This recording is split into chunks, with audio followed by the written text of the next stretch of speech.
What's going on, guys? The Camster here, also known as Cameron, and welcome to another movie review. This time we are doing Disney's 1000th live-action remake, and that is The Little Mermaid. Now, this is,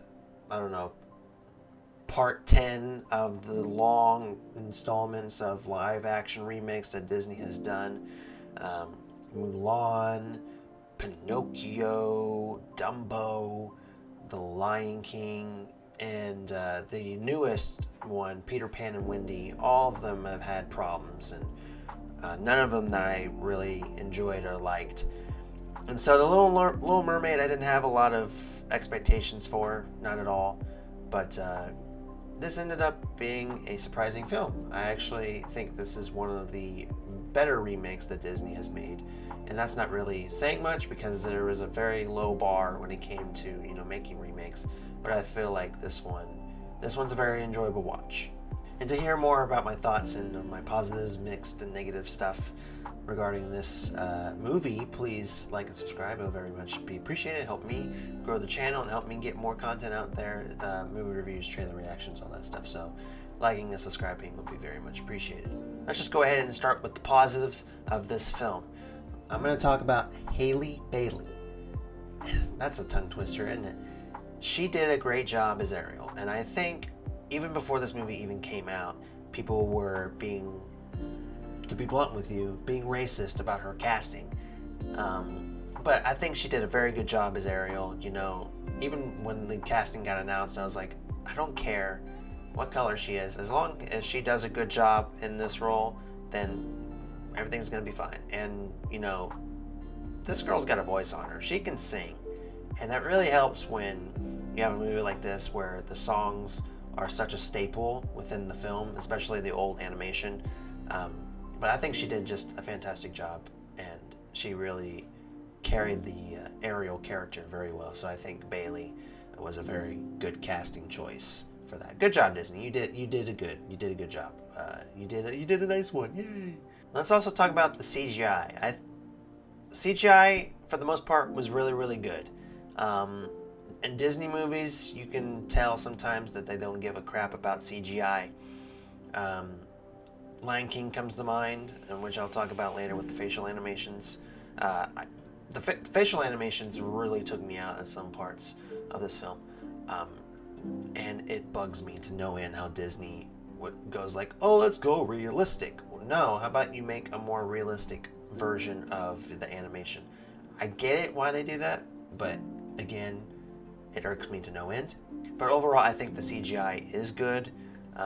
Is it outstanding? No.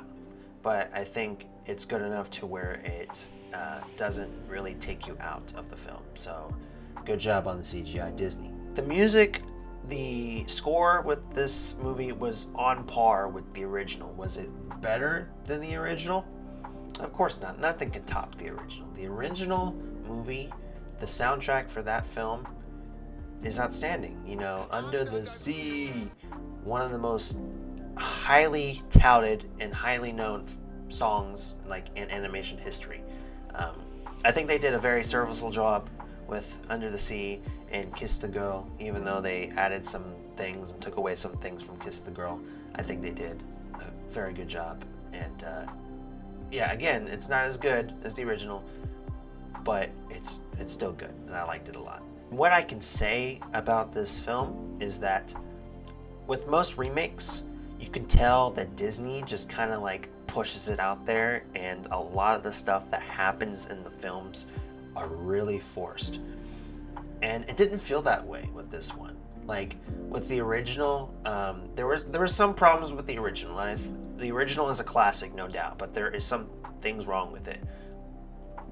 If I remember correctly, Ariel was very fascinated in a stalkery type way with Eric, just kind of following him around like a little busy bee, just all up in his business. And I feel like Ariel and Eric in this one, they were much more natural and much more toned down, and it felt like an actual relationship on screen. And I gotta give credit to the actors. I don't know Prince Eric's actor's name, but I think he was very good in this. He did his job as Prince Eric, and Yeah, but so I feel like none of it was forced, all of it was natural, and I appreciated that. And I don't know if that's really kudos to the script or to the actors on making it believable, but I'm just gonna go both ways and say that yeah, it was really natural. This movie didn't feel like the forced crap that they did with Lion King and Mulan. God, Mulan pissed me off. That's a whole nother story. I'm not gonna talk about that movie. That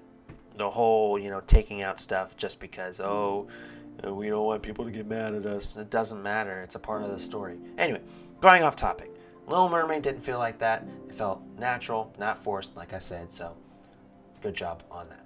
And I also got to mention some standout performances. Daveed Diggs as Sebastian, he was very, very witty in this movie. You got to give him kudos to the voice acting.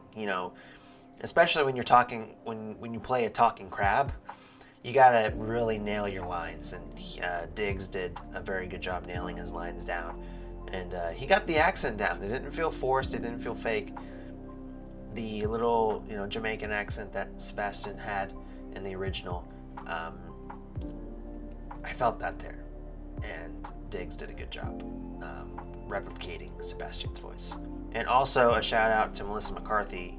I know Melissa McCarthy gets a lot of crap for some of the shitty movies that she has made recently. Thunder Force. But Melissa McCarthy, she's a funny actress. And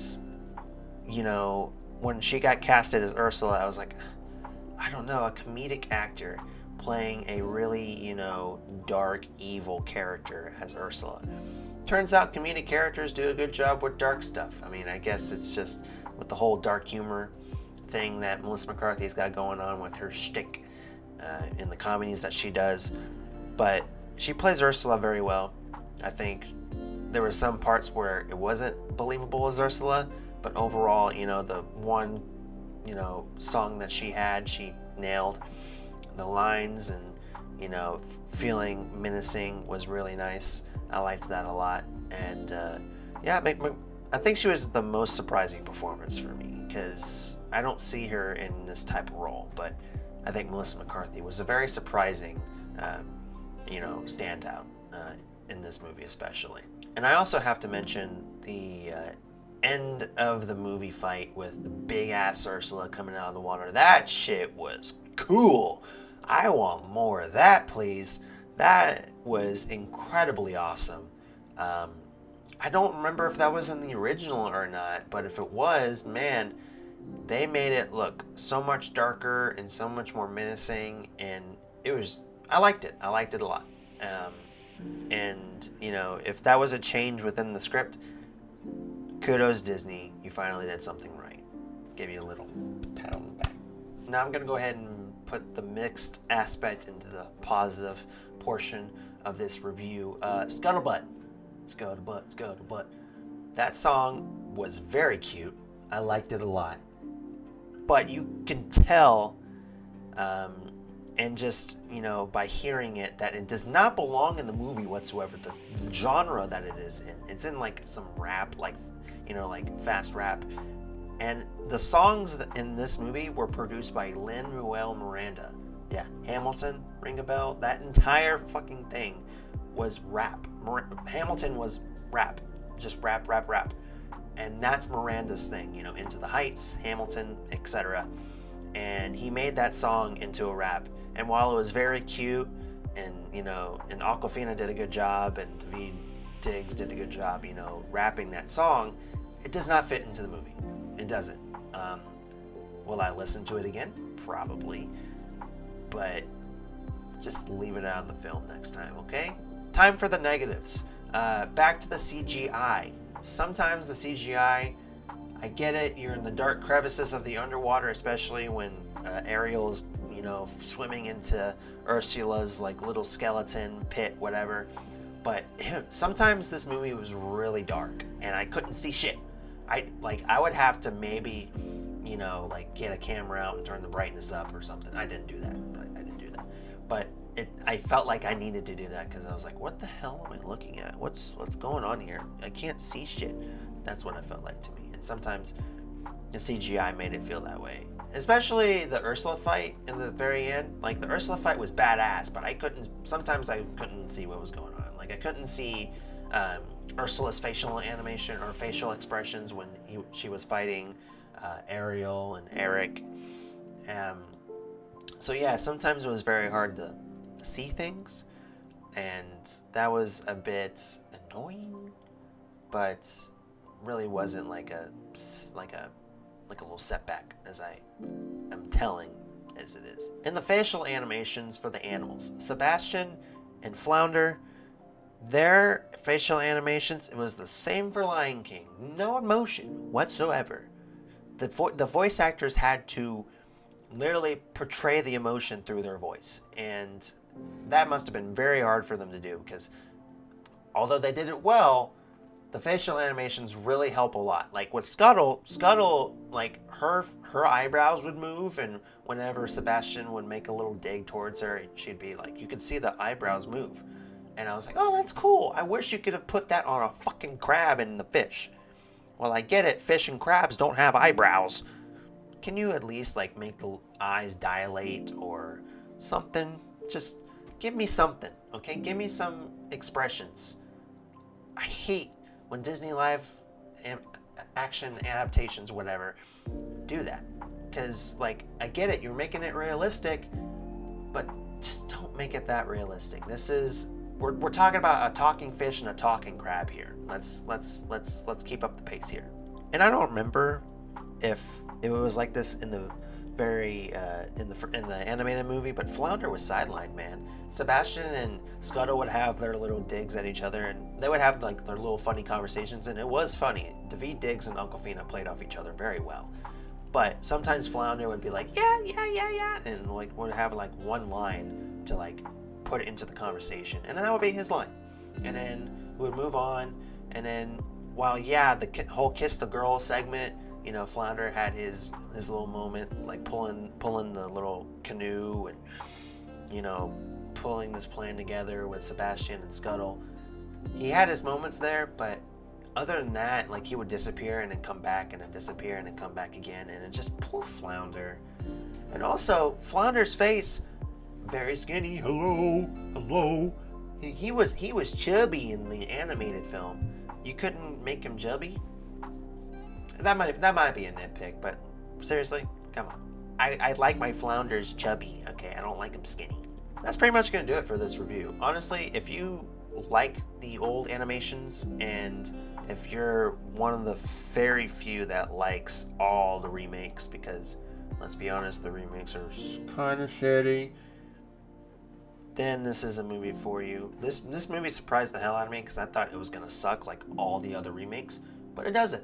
So, taking the positives, the mixed, and the negative into account, I'm going to give this movie an 8 out of 10.